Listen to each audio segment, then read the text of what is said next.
Mes chers amis, l'année qui s'achève nous a apporté à tous notre lot d'épreuves.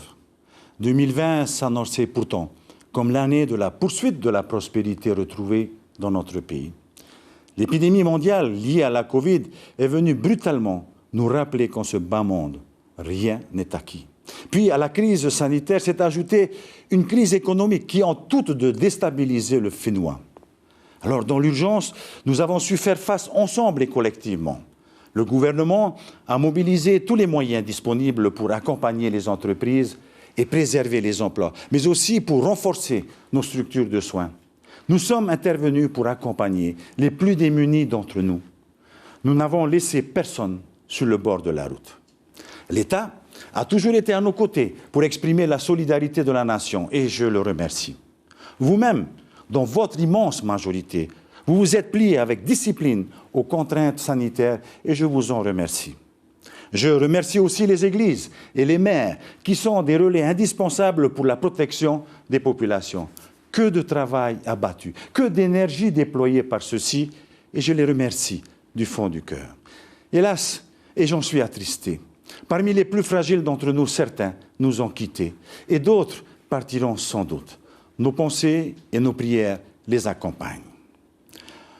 En votre nom à tous, je souhaite remercier très profondément les personnels de l'hôpital, les personnels de l'Institut Malherbe et les professionnels de santé, plus généralement, qui, soit du public ou du privé, ils ont été et ils sont encore admirables dans leur sacrifice personnel pour se dévouer entièrement aux malades.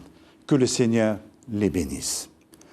En ces moments de crise intense, nous devons faire bloc, montrer notre unité et laisser de côté nos différences. C'est aussi avec grandeur d'âme que nous surmonterons ces événements. L'année 2021 s'ouvre sur un nouvel espoir.